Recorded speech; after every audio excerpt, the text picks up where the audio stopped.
Monsieur le ministre délégué, voulez-vous nous dire à quelles intentions politiques le gouvernement a obéi en créant l'Organisation commune des régions sahariennes? Le gouvernement n'a pas à proprement parler obéi à un souci politique. Au contraire, bien au contraire, à un souci essentiellement social et économique.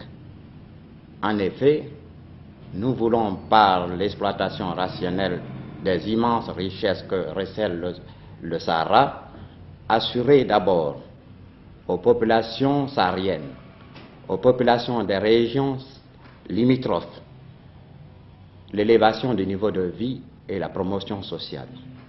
Et ensuite, assurer l'expansion économique à l'ensemble franco-africain. Tous les hommes qui se sont penchés sur le Sahara ont estimé que d'immenses richesses dorment aujourd'hui sous le sable.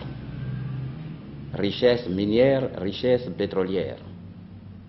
Mais les moyens techniques, financiers à mettre en œuvre pour l'exploitation rationnelle de ces richesses sont d'une importance telle qu'aucune des régions limitrophes n'est capable de les réunir seule. Donc, c'est un acte de foi à l'avenir de l'ensemble de l'Union française, mais c'est aussi un acte de solidarité qui nous a guidés dans l'organisation commune des régions sahariennes.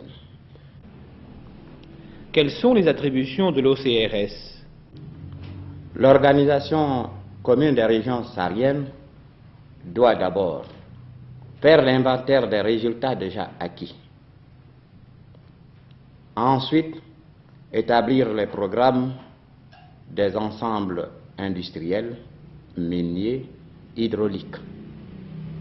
Et partir de ces bases pour engager, en vue de leur financement, des discussions avec les pouvoirs publics et les pouvoirs privés, les organismes privés.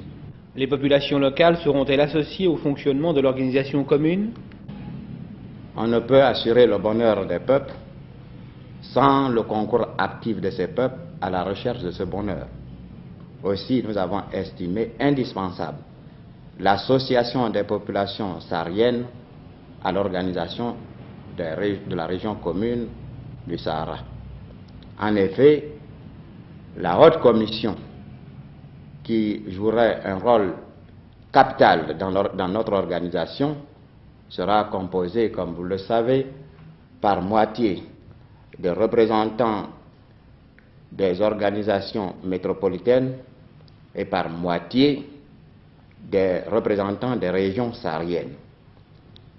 C'est la haute commission qui sera chargée d'élaborer le programme d'action.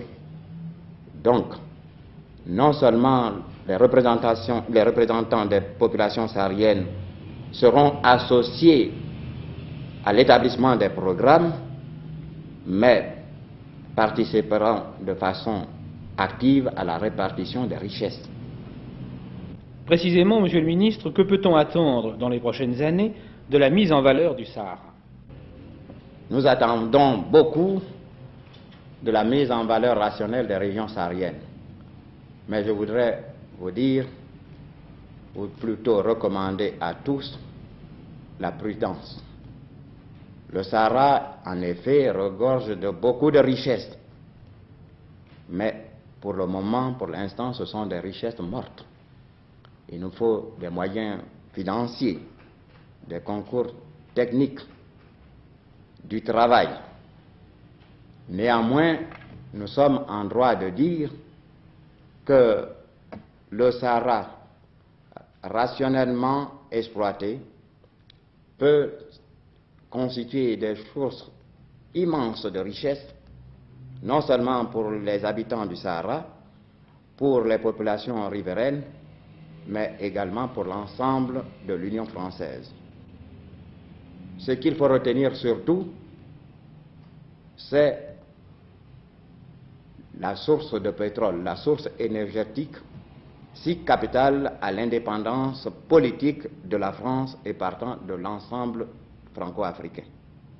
Nous voulons en effet, par l'exploitation des richesses pétrolières, rendre à la France et à l'ensemble de l'Union française leur indépendance vis-à-vis de l'étranger en matière énergétique.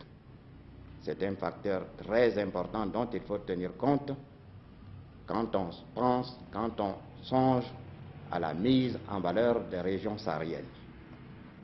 Merci, Monsieur le Ministre.